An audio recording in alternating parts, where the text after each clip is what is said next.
All right. Hello, everybody. Welcome. Thank you for coming. This talk is called How to Do Code Reviews Like a Human. My name is Michael Lynch. So the talk is based on my experience working as a developer at Microsoft and Google for a few years. And with both companies, I was always part of large development teams where all the code that we wrote had to go through code review before it was checked in. And I love code reviews. They're one of my favorite parts of working on a development team. I think a lot of the growth that I've had as a developer has come from having my code carefully critiqued and doing thorough reviews of other people's code. And so I started thinking about what makes certain code reviews better or worse. And so I started reading different articles about best practices. And one thing I sort of noticed was odd about these articles is that they focused on things that I never really struggled with and I didn't see the developers around me struggle with. And so I'll give you an example. If you Google code review best practices, this page is the #1 result. And I don't mean to pick on them, like all the first pages of results are pretty much like this. And the advice is pretty sensible. Review fewer than 400 lines of code at a time, pace yourself. But you'll notice that the advice is all centered around finding bugs. The graph that you see is a chart of changeless size, or bug discovery as a function of changeless size. And the notes around pace are so that you can focus and find the most bugs. And so I agree that finding bugs is important, but to me, finding bugs isn't the most interesting thing that happens in a code review. I think there's a lot more to a code review than just finding bugs, and it's not what I saw other developers struggle with. And so to understand why, to talk about what's not covered in these articles. So normally, like in real life, we would consider a conversation where you're giving somebody negative feedback and telling them things that they're doing badly. We would consider that a difficult conversation. And a lot of the thinking about how to have that conversation is just tact and the way that you present the information in a way that's going to help the person and not just anger them. And so that is what's happening in a code review. You're telling people things that mistakes they made or things that they need to improve. And these articles sort of treat it as if like, oh, you just write a list of everything that's wrong and then problem solve, like the person is better. The other thing is, I think that code reviews, a big element of code reviews is learning. And so if you just give somebody a list of 50 things they need to learn all at once, they're probably not going to learn all those things. And I think you have to be a little bit more strategic in how you give them the things that you want to help them learn. But I figured maybe I'm wrong. Maybe people really like this. Maybe it's fine to just give people a list of things that they're bad at and they'll be really happy. So I decided to write a book applying this to romance. So it's a developer's guide to dating, where you just tell everybody that you're dating, everything that's wrong with them, all their personality flaws. And apparently people really love that, and that's all you need to do. So this book didn't do very well, so I came back to code reviews. And so I want to think about code reviews starting from some assumptions. So I assume that code reviews are more than about finding bugs. As I mentioned, I think code reviews are an opportunity for learning. And I think code reviews are a social and cultural activity. I think there's a lot of bonding that happens when you go through code review with your teammates. My second big assumption is that your teammates are human. And so by that, I mean that they have human emotions. So if you say something that would be upsetting to a human, your human teammate will probably find it upsetting. The other assumption is that they learn in ways that humans do. So if you try to teach them 50 things at once, they're probably not going to learn 50 things at once, because that's not how humans learn. So before I go any further, I just want to make sure we're on the same page in terms of what a code review is, because people use the term code review to refer to just looking over somebody's shoulder and giving them a thumbs up, all the way to something as formal as a 20-person meeting where everybody has a printout of your code and goes through it in that fashion. So the type of code review I'm talking about is something like a GitHub pull request, or just any kind of code review that's written and asynchronous. You're doing it on the computer, you're not doing it in person. So it starts with the author creates a change list. And then a code review happens in rounds. So the author sends the change list to the reviewer, and the reviewer writes feedback and gives it back to the author. And this process continues over and over until the reviewer gives their approval, also called an LGTM, looks good to me.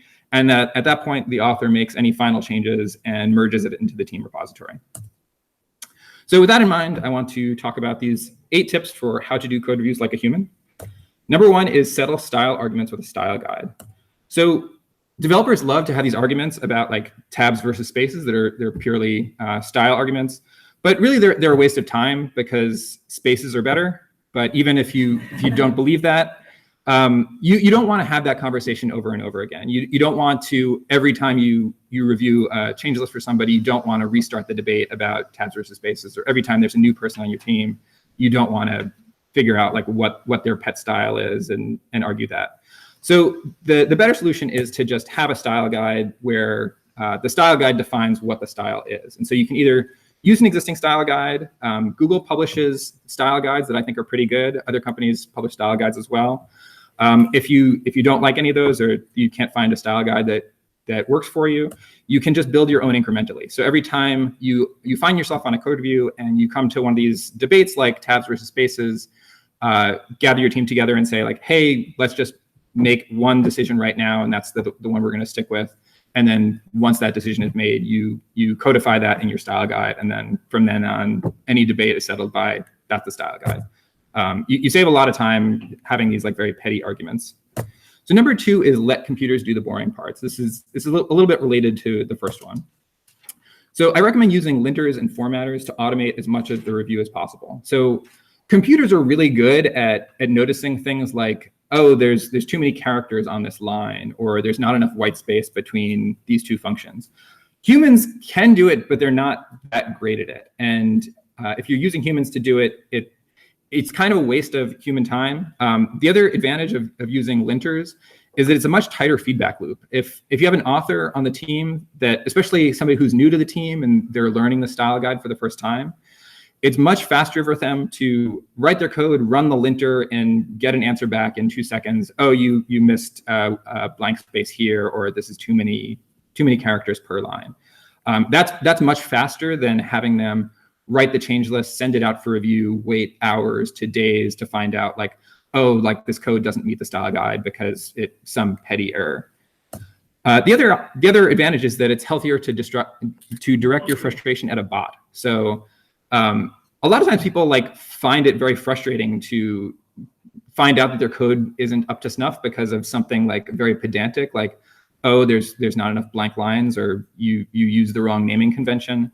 And it's much nicer to feel frustrated with a pedantic bot than to feel frustrated with a pedantic teammate. So it's much nicer, like any frustration you're feeling, you can just say like, stupid robot that's complaining about lint errors, rather than stupid Dave that's complaining about lint errors. The other thing I recommend is using continuous integration solutions to compile all the code and run tests. When I was at Microsoft 10 years ago, we would do these things called buddy builds, where when you got code to review, you had to merge it into a clean source tree and then build it yourself and then tell them like, okay, it built. I hope they don't still do that, because that's a huge waste of time. There are really nice continuous integration solutions that can do that for you. There's Travis CI, Circle CI, and other things that you can host yourself. But it's much better to do that than to have like actual humans manually doing this. Computers are really good at compiling code and automatically running all the tests. So you want to use computers as much as possible. And the reason for these is that developer time is scarce. So I very rarely talk to people that are saying, oh, there's so many developers on our team, like we don't know what to do with all this developer resources that's so cheap and available. And what's more, developer focus is even more scarce. So if you have a developer that works 8 hours a day, they probably can't write code and do code reviews for those entire 8 hours. Like you sort of get burned out. And beyond that, if you have a developer that has to think about like 90 different things in a code review, it's much harder for them to be aware of all those 90 things, as opposed to if they just are looking for 40 things. So if on top of, like, instead of looking for things like, oh, the white space is wrong, or like the capitalization is wrong, you can completely purge that from what they focus on and have them focus on things that you actually do need human developers for. Like, oh, this architecture is not intuitive, or it's not maintainable, or this documentation is not clear to me. That's the kind of thing you really want to use humans for, because computers can't do it yet. And you want to move the things that computers can do into computers until machine learning takes all of our jobs and you don't need humans for anything. But so number 3 is be generous with code examples. And by this, I mean, when when a developer is checking in code, a lot of times they can feel under pressure. They feel like they're trying to hit a certain deadline. And you might, as the reviewer, you might notice an opportunity like, oh, you wrote this 20-line function. I know this other API that will let you do it in, instead of 20, you can do it in 15 lines. And so in theory, the developer probably wants to make the best code possible, but if you're telling them they have to spend a day learning this new API just to save 5 lines, they might find that frustrating. And so the alternative is you can just write the code yourself and say like, oh, I know you can use this API, and like here's an example of exactly what you need to do. And so the thing I think is I found very useful about this is it demonstrates that you're actually like generous with your time and you're trying to help them. If you just say like, oh, you spend the day looking at this API, that they can perceive you as kind of like a pedantic gatekeeper, like, oh, this code is not good enough for me. Like you have to spend a day making it even better. But if you show like, oh, I'm going to help you out, I'm going to like do some of the heavy lifting here, that's a really nice thing. It builds a lot of trust between the author and reviewer, because it shows the reviewer is just, they genuinely want to make the code better. So I'll give you an example. So this is some Python code for constructing a URL or constructing a series of URLs. And if you're a Python developer, you might recognize that this is better expressed with list comprehensions. So if you were the reviewer on this code, your first instinct might be to just say, oh, you can simplify that with a list comprehension. But if the author wrote the code this way, it's likely they either don't know what list comprehensions are or they're not comfortable enough using them. So if they get a note, oh, you can simplify that with list comprehensions, they might be really annoyed because they think, oh, now I have to like go research what list comprehensions are and understand how to apply it to this particular problem. So the alternative is that you can just say, consider simplifying with list comprehension like this, and you just write it for them. And so that helps them understand exactly like how to apply the solution to the problem that they're facing. And so, you know, obviously you're not going to write all of their code for them, but this, like teaching them new techniques like this is, I find, really helpful. So number 4 is a little bit controversial. Some people, this rubs them the wrong way, but we'll talk it over and you'll see what you think. So I think you should, during the code review, as the reviewer, you should never say you. So as an example, imagine the comment, you misspelled successfully. So you in this room can see my face and see my body language and hear my tone of voice, and you hear I'm not saying you misspelled successfully in a mean way. But if you're seeing this in writing, and if you're an author who's feeling defensive about their code, or you don't know about your relationship with the reviewer, you don't know if they're trying to be mean to you, it's easy to read that as you misspelled successfully. Like, I can't believe you misspelled successfully. And so I think a part of the problem is that the word you brings ego into the discussion, and it makes the author think about themselves rather than the code. And so ideally, the code review would just be a purely objective discussion of whatever is the best ideas for the code. Just like, doesn't matter whose idea it was, we just want to make the code the best that it can be. In practice, that's really hard because people have ego tied up with their ideas. And so if you criticize an idea and the person knows it came from them, that usually bothers them and makes them feel a little bit defensive. And so I think you can change the conversation a lot by just avoiding you. And so I'll give you some examples. The easiest thing I find to do is to just replace you with we. So instead of saying something like, can you rename this variable? You can say, can we rename this variable? I like this because I think it reinforces the team ownership of the code. I know some people view the code as like, I wrote this code, I own this code. But really, if you're on a development team, you don't. It's the team that owns the code. If the author is out sick or they leave the team or the company, it's the team itself that is responsible for maintaining the code. And I think saying we reinforces that idea, like, this is our collective responsibility. We are making these decisions. And so the downside is I think you can kind of end up sounding ridiculous if you say something like, can we move the couch, or can we refactor this class? Like, you're not doing anything. The other person is clearly doing that. But between like sounding ridiculous and bringing ego into the discussion, I prefer to sound a little silly. But if you don't like we, there's lots of other ways you can avoid this. So like, just remove the subject and say, suggest renaming this variable. You can use the passive voice. This variable should be renamed. What about renaming this variable? So all those work. I think all of them capture the same spirit of whatever you're trying to communicate. And it's just about removing you and getting ego out of the discussion. So number 5 is frame feedback as requests and not commands. So in code review, you want to be more polite than you are in real life because of this potential for misinterpretation and the loss of all of these extra signals that you get in real life communication. But oddly, people tend to go the other way. So you would never say to your coworker, hand me that stapler and then fetch me a soda. But I see a lot in code reviews, people will make these like similarly pushy requests, like rename this file, move the class to another file, where like you wouldn't really say that to other people in real life. And so just as an example, like imagine the same idea expressed as a command or a request. So like move the foo class to a separate file, as opposed to, can we move the foo class to a separate file? Like the command sort of sounds like something you would say to a subordinate, somebody that's like not your teammate or your peer. And as a request, it sounds more like a collaborative discussion. And the other advantage to framing it as a request is that as the reviewer, you're not always going to be right. There's going to be times where you make a note and the author says, actually, like the reason I did this is because of something you might not have considered. And so they want to push back a little bit on the note. And so if you frame it as a command, it makes it really hard for them to push back. So imagine if you said, move the foo class to a separate file. For them to push back, now they're like disobeying a direct order. It feels very argumentative. Like, I don't want to do that because then it's far away from the bar class, blah, blah, blah. As opposed to if you frame it as a request, can we move the foo class? Then they can respond as an answer to that request, an answer to the question you're asking. We could, but then it's far away from the bar class. Like the second example sounds like a much more collaborative discussion than the first, which feels very hostile. I mean, of course, I made these conversations up so they can be as hostile or friendly as I want, but like you get the idea.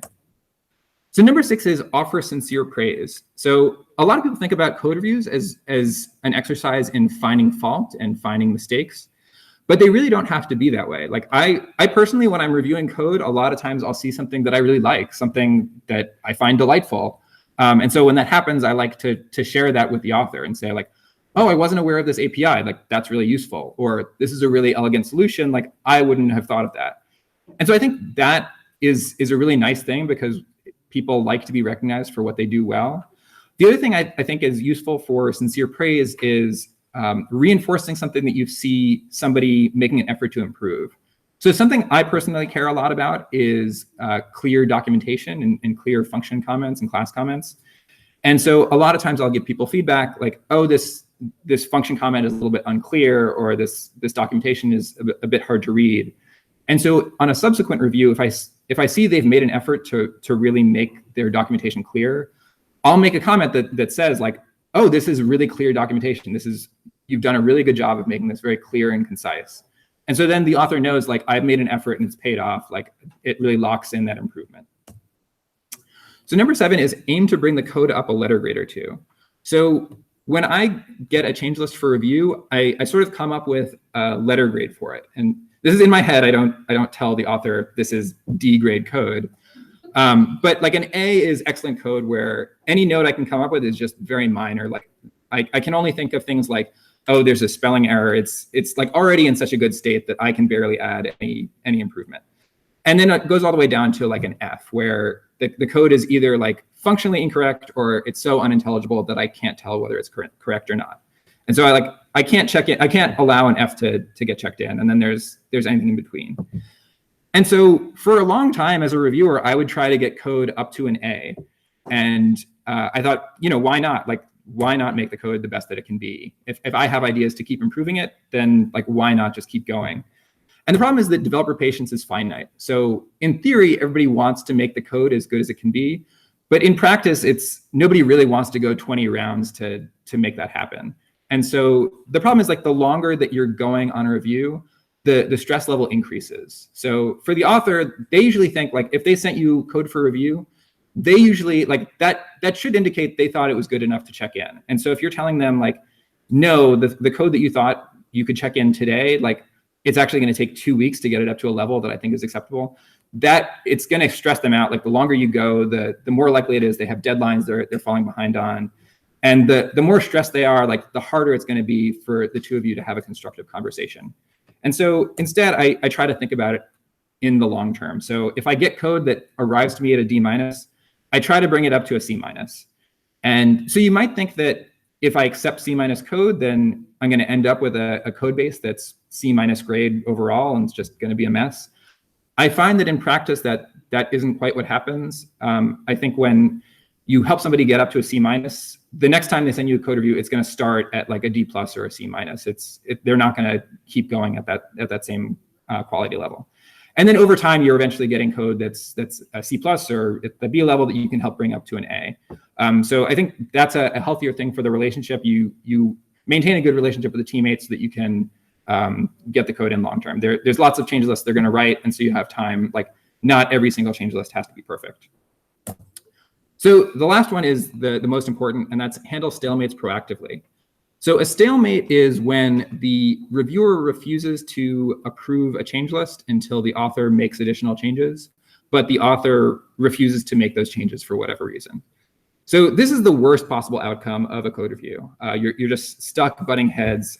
In all my experience as a developer, I've only, knock on wood, been in one stalemate, but it's unpleasant. It's not an experience that you want to go through. And it's sort of like being in an internet argument where you're like, oh, everybody watching is going to see like I'm righteous. I'm the one that's fighting the good fight. But really, like, it's like an internet argument that nobody else cares. Like, they just see two idiots bickering who like can't work out a problem between them. So you want to avoid this as much as possible. And so the first step is to be aware of the signs of an incoming stalemate. So the first sign is that the tone is growing tense or hostile. And so that's your tone and the author's tone. And so like, if you feel like some of the notes are getting, like the tone is becoming passive aggressive, that's a bad sign. I find this in myself, like sometimes I don't even realize that I'm doing it, but a test I'll do on the way I write a note is, like, if I feel myself getting frustrated with the author, and I'm not sure if I'm accidentally telegraphing that through my notes, I'll think about, okay, if I was writing this note to a teammate that I really liked, is this the same way that I would phrase it? And if it's not, then that's a sign that I'm letting emotion affect the review. The other sign is that the notes per round are not trending downward. So in a normal review, you might start, like, first round, you might have like 20 notes or something. And then as they act on that feedback, maybe they make some other mistakes that you want to call out. So it'll go down to, like, second round will be like 8, and then down to 3, and then approval. If you find it going to like the notes are like round 1, 23, round 2, 25, round 3, like 22, like that's not trending downward. That's a sign that you're either talking past each other or the author is just not taking your notes. So the last one is you're getting pushback on a lot of your notes. So it's not unusual to get pushback on a note. As I mentioned, like you're not always going to be right, and so it's expected that some of the times that you write a note, the author is going to give you a little bit pushback. If you're seeing this on a very high proportion of your notes, like above 20%, 25%, that's probably a bad sign that the author rather is feeling defensive and is not in a mood to take your notes, and you might be headed for a stalemate. So when you recognize this, you want to take action immediately and proactively. So the best option is to talk it out. Doing these code reviews in written form has the disadvantage that you do lose a lot of these cues, like facial cues and tone. And so it becomes a little bit easier to like attribute problems with the code review to like incompetence or stubbornness on the part of your teammate. And I find that when you talk in person, it sort of breaks that spell. It reminds you that they're a person and they're your teammate, and it makes it a lot easier to have these discussions.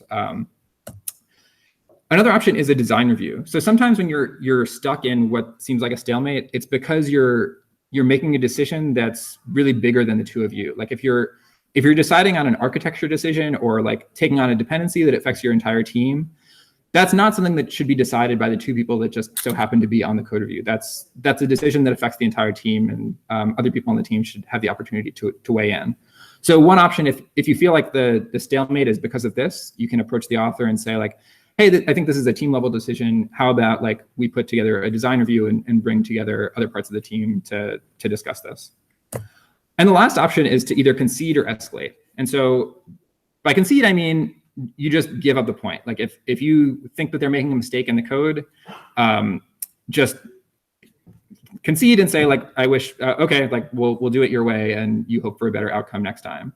Because the absolute last thing you want to do is just be stuck in a stalemate forever. Like the longer you're in it, the worse it's going to be for your relationship, the worse it's going to be, the harder it's going to be to work with that person in the future. And so if it's just absolutely like, it's a critical thing, like you can't accept that code into the code base, you don't want to keep arguing with them. You want to escalate quickly. So talk to your tech lead or your manager and say like, hey, we're having trouble resolving this. Like, what do you think? And at that point, you basically just have to accept whatever the escalation decision is. Because if you keep fighting at that point, it just makes you kind of look bad. But and you hope for a better outcome the next time. And so if you get into a stalemate, it's usually not about the code. It's probably more about the relationship than whatever the code itself was. And so if you don't take steps to repair the situation, it's probably just going to keep happening. And so the first option I recommend is to talk to your manager. If two people on the team are having trouble communicating or collaborating, that's definitely something that the manager should be aware of, and a good manager should be able to help you and like work together effectively. The other option is to, and these are not mutually exclusive, you can do all of these, take a break from each other. If you can avoid sending each other change lists just until like tensions kind of cool down, I recommend that. That's just like an option to let things cool down a bit. The last is study conflict resolution. So I took crucial conversations training at Google, and but there's there's a million different conflict resolution trainings, and I think they all kind of teach similar things. And I think a lot of people are kind of reluctant to study conflict resolution because it seems like common sense or things that you should just naturally know how to do. But the advantage of taking these trainings is that when you're in a conflict, it's easy to become heated and like not really think rationally about the problem that you're trying to solve. And so if you take in these trainings, you have sort of a script to fall back on. Like if you notice yourself getting emotional or like a discussion getting heated, you can think like, okay, like what's the process here? Like what's the right process where we can keep moving forward? So I highly recommend one of those conflict resolution books or trainings. So to review, these are the 8 tips is settle style arguments with a style guide, let computers do the boring parts, be generous with code examples, never say you, frame feedback as requests, not commands, offer sincere praise, aim to bring the code up a letter grade or 2, and handle stalemates proactively. So just want to close on this thought that there's no single right way of doing code reviews. So I'm not saying like if you do those 8 things that now you're suddenly a great code reviewer, and I'm not saying if you do 0 of those things you're a bad code reviewer. These are all tools. Like they're all options. The right code review is going to depend on the culture of your team, your personality, the personality of the author. And so being a good code reviewer is more about being introspective during the code review and thinking about what's going right and what's going wrong, and being aware of what techniques are working and keeping them in your tool belt. So during the review, think about if there is tension, think about where it's coming from. And this includes reviews where you're the author. If you notice the reviewer doing something that you don't like, that makes you feel like stressed about the code review, think about like, are you making a similar mistake in your reviews? And similarly, if the reviewer is doing something that you really like think about, can you steal that? Can you use that same technique in your code reviews? And similarly, is the code quality reaching the level that you want? If you're not reaching the code quality level you want, think about like what's going wrong, what's preventing you from getting code to reach the level that you want. And so that's all. Are there any questions? I can go back to the notes if you just want to, if it helps jog your memory. Yep. Love the talk. I'm curious your thoughts on how any of that varies when you're onboarding someone, a new developer, as opposed to someone seasoned on the team. How you teach them the techniques for reviewing? Or like how you might approach a review for someone that the author is in your team. Like, are there any of those that might take special care? Like I'm thinking about like people, it's their first time where they're dealing with a linter and like a code prettier, and all of a sudden like they're angry at them, like, why do we have this stupid thing? I just want to send my review. Like, right. I mean, that's maybe one example, but are there others you've seen that sort of typically you end up having to do differently for newcomers to a team? I think like generally just like you're being a lot gentler with a lot of the notes because they are feeling very defensive being the new person on the team. But I think a lot of it is like, if they're frustrated with the linter, like there's not a lot to do. Like I guess if if I was in that situation, I would just try to explain like what the advantage of the linter is, and like if they're not clear on like why a consistent style is helpful for collaborating with teams, just kind of like hammer those advantages. But yeah, like I think it's in general, it's just like if they're new to the team, be very cognizant of the fact that they're like going to feel defensive and nervous about having their code reviewed, and so just like approaching it like being extra polite, like all these things like times 10, like being very like gentle with your notes, like making sure you don't say anything that like could possibly be accusatory, and then also like emphasizing the calling out what they did well, like, oh, like you just like any kind of compliments you can give them just to like give them confidence as they're joining the team, I think is helpful. Yeah. So a lot of the code reviews I do aren't for a particular team at my company, but they're on an open source project. So do you think there are any differences in that situation? So, I mean, a few things I can point out are that they're public. Anyone can volunteer to do the review. It's not a fixed team. So how do you think that affects the process? I think that's similar. Like it's harder because I think that the two things that come to mind are I think the tip about going up a letter grade or two isn't as applicable if you're on an open source project, because you get a lot of people that just drive by and do one check-in. And so you can't rely on the fact that you're going to consistently work with that developer. So there, like you are in the position where you do have to like hold a high bar and hold people to that, even if it's frustrating for them. And then I think the other things you have to just like, similarly to like a new developer, you have to like lay it on even more thick of just like being very nice. Like for a lot of open source developers, I know they like feel like they're taking time out to contribute something, and like anything you ask more of them, they're like going to be really annoyed by. And it's very easy for them to like interpret critique as like a critique of them. So I think, yeah, like I think you do have to maintain the bar, which makes the review harder, because people feel like I'm already taking time out to do this. Like, why do I have to do more stuff?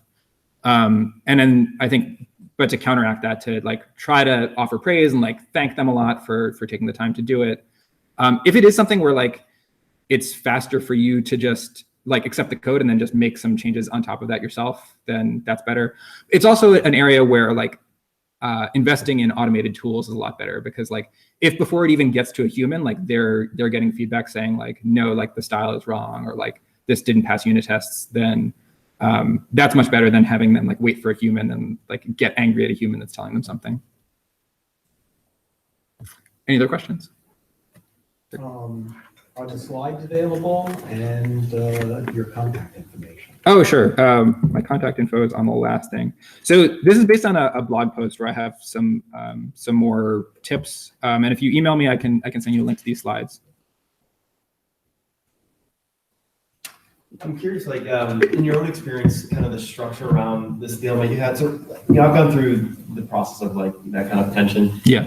And it seemed like it happened at a time where we were merging these two big projects that were kind of siloed together, and then it was like this huge review process. So, like, was that your experience as well, or was it smaller chunked things that you guys were kind of hitting heads on? Bigger chunks make it harder. So like I agree with the like best practices of just like doing code reviews in small chunks. And when I do get very large reviews, I try to break it up, because I feel like it goes hand in hand with that. Like the longer the review goes, the stress level increases. And so actually when I was in that stalemate, like somebody helped like another teammate. The way he solved it was he took over the review, and the first thing he did was say, this code review is too large. Like, let's break it up into very small parts. So let's take the part that you weren't arguing about at all and check that right in. And the author sees like, okay, I'm making forward progress. Like, this is good. And then like the parts, and then it feels like smaller problems to deal with, rather than this like 800 line change list that you're trying to agree on all 800 lines, as opposed to like, okay, we've never argued about this 200 line chunk. So like we agree on that, split that off into another change list. Now we both feel like we're making progress. So I feel like as much as possible, try to like break the reviews into smaller pieces so that you're not in these long discussions. That's great. And then, sure. And then like, so the next, I assume like down the road, you interact with this developer again at some point. Was it to have a positive interaction? Were you basically just following the steps you've outlined here? Or is there anything special that you had to do to like kind of having going through that painful process to like mitigate that to like start again the next review? Yeah, like it was. I was basically like following these processes. Actually, like writing them down. Like when I wrote the talk, I found it really helpful because it forced me to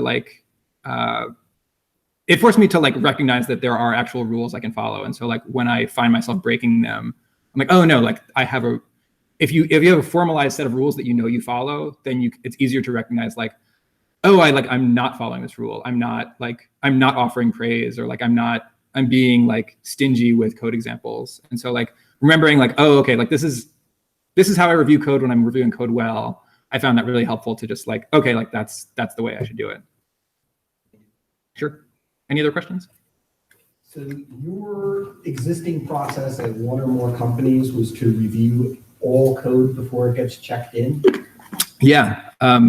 Yeah, I know like depending on the company, that's like shocking or seems like a huge waste of time. I mean, I'm sort of brainwashed because like that's my entire professional development experience. But I think that is a good practice. I think it's generally like, I think within the industry, people generally recognize that defects are more costly to fix the later they're found. And so I think it's worth the upfront investment in having a second person review like every line of code. I'll hear about some companies where like they require at least 2 developers to review, and that seems crazy to me. So I can understand where people are coming from if they're not used to a project process like that. But I think it's helpful, and I think like there's a lot of situations where you think like, oh, this is like a really simple change, like I don't need anybody to review it. But then like once you have another person look at it, they say like, oh, like you would have crashed the system, or like you would have erased the database. So I think it's really helpful just because like the payoff is worth it, and I think there's like helpful side effects of bonding and learning that come from it. It also reduces the bus factor a lot of times. Yeah. It's no longer like, this is my code. This is everyone's code, because I've heard people have got eyes on it too. Any other questions? One more. Sure. So you talked about sort of when you hit that stalemate, and sometimes it's concede, and maybe you don't have the code base where you want it to be. As a team lead, sometimes I'm tempted in those situations to say, yes, okay, well, if we've moved this from a D to a C, now I can go and fix it. And I'm always really wary to do that, because then I'm potentially undermining someone else, or I'm just, diving in and not taking as much time maybe to teach them the right way to do it. Yeah. I'm curious your thoughts on like ways to approach that situation when maybe you're in a position where you go, I can just fix this. Yeah. And whether the investment in the alternatives are worth it, or what are your thoughts on that? I try to avoid that because I do feel like the person just feels undermined, and like they're going to be bothered that like it feels sort of like double dealing, like, oh yeah, sure, like that's good, and then you like turn around and you do something else. I think like I don't know if people have heard of the Boy Scout rule, where like when you modify code, you try to make it a little better. And so that's kind of how I approach it. Like if I know we've got code that's not so good, like I just keep that in mind the next time I change it. It's like to try to bring it a little closer to what I think is good, and that most intentionally like following it right away. But like for reference, next time I'm there. Yes, and like that's also like a much more justifiable thing. Like, oh, I made a change, and like this refactoring it in this way helps me make that change. Sure. And so like, did I answer your question? I feel like there were 2 parts in it, maybe. Yeah. Okay. Or if you think you could just fix it, have you provided that as a code example in the review? Yeah, that's also. Yeah. I guess sometimes it's like I've already been through like 3 iterations of this kind of thing, and like feeling whether it should drag on or not. Yeah, and like I do think like you can give pretty, like I think people are reluctant to give code examples that are like at the level of a class or something, but I find that helpful. Like sometimes it's not something I would do like in an inline comment, but I would say like, oh, I've branched from your change list and created this other change list that's what I'm talking about. So like take a look at this and let me know what you think. Like I think it reduces lines, or like it makes smaller functions. So like, what do you think of that? And is there anything you want to steal for your change list? Any of these companies, were there any discussions about like how to take a code review? No. So it seems to be like the complement of all this. Yeah, I do want to come back next year and do that talk. But yeah, like I think that's hard as well. That people don't really like. Like if there isn't a lot of discussion about like the human elements of being a code reviewer, but I think there's even less discussion about like how to have your code reviewed well. And so I think like, yeah, I've been thinking about like another talk or blog post like this, because I think there's a lot that people can improve on that, because like, I don't know, one of my pet peeves is like, if I make a note to somebody and I say like, oh, you know, this code is confusing, and they say like, no, it's not. Like, okay. Just like being a good, like an author that people want to review code for, and like that it's a collaborative discussion. The counter to that is, I don't understand it, can you explain it to me? Yeah. Yeah, that's a good point. Yeah. Yeah, I broke my own rule. Like one of the things I talk about in the blog post is like, try to keep it, that's like a judgment on the code. Like if I say like, yeah, I found this confusing, like that's objective, like that's provable. I did find this confusing, as opposed to like, this is generally confusing. But yeah, that's a good point. Any other questions? We're about out of time. One more. One more. I mean, when I think of code review, I tend to think of code. Yeah. But it seems like you also may want to have review at a higher level, you know, like design review. And I'm wondering how all of that fits together in the organizations where you've worked, where they actually do code reviews. Yeah. So Microsoft was very deliberate about it. You would have to have your designs approved before you wrote any code. And the design would be at class and method level. It's right? I mean, it kind of varied. Like some people would write like like class skeletons and things like that, but that was kind of depending on like what your team wanted, like the kind of how you chose to define it. But yeah, they were very formal, like a lot of rigor in delivering the code. So like first there's like the program manager would write the functional spec, the developer would write a design spec, the tester would write a test plan. Like those all have to be approved before any code gets written. And then once that happens, then you write the code. Google was like a bit more like, there were no rules about writing a design doc. Like people did it because they'd read that it helped them get promoted, but like there were no formal rules like you have to write a design doc. But yeah, I personally like felt very strongly that a design doc needs to be written and reviewed before code gets written, because if you wait until after the code gets written, it makes it hard. I feel like people tend to, you want to make the design decisions as early as possible, because if you come up with a good design like that, it's the same thing of like flaws are cheaper to fix the earlier you find them. So if you find design flaws, like it's much easier to fix them at the design stage, as opposed to like a lot of people, this happened a lot at Google, people would write code and then like write a design doc that described that code. But then at that point, like you lose most of the benefit. You can't have design discussions, because if you say like, actually, I think like a different architecture would be better. Like if they hadn't written code, you can have that conversation. But if they already implemented everything and spent 2 months doing it, they're going to say like, no, this design is better because like that's already what I did. So like I don't want to go back to the drawing board. So yeah, like I feel strongly about, if you're going to do design, an upfront design, you should do it before you write code. And yeah, like I think, and you know, like it's really hard to get design exactly right. So you're going to make some mistakes and have to revisit it.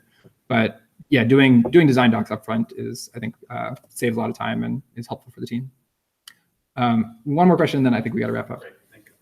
I've done a lot of secure code reviews over the years. My focus is application security. Mm-hmm. When you're doing these code reviews, do you have different types of goals when you're doing reviews? So, for example, looking for performance improvements, or looking for security issues, or so on. Do you separate those out, or do you do them all in one shot when you're trying to do a code review? No, like most of the code I do is not like I do keep those things in mind, but the thing I'm most focused on when I do a code review is readability and maintainability, because I feel like that kind of gets you a lot of the other things. Like I think code that's very easy to understand, like usually as a natural consequence of that, it makes it easier to notice security vulnerabilities or accessibility issues. So I personally, like, that's the first thing I'm always thinking about. Like, is this clear, or is this something we can maintain in the long term? Code quality, yeah. I used to be a security consultant, so in those, like, I used to do code reviews that were just about security issues. And personally, those drove me crazy because I'm like, this code is so bad. Like, why can't I tell you about that? But yeah, like, there's certain times where, like, you do a specialized focused review for a certain thing. But in my experience, it's always like general code quality. Okay, thank you. Thank you everybody for coming to this talk and all the good questions.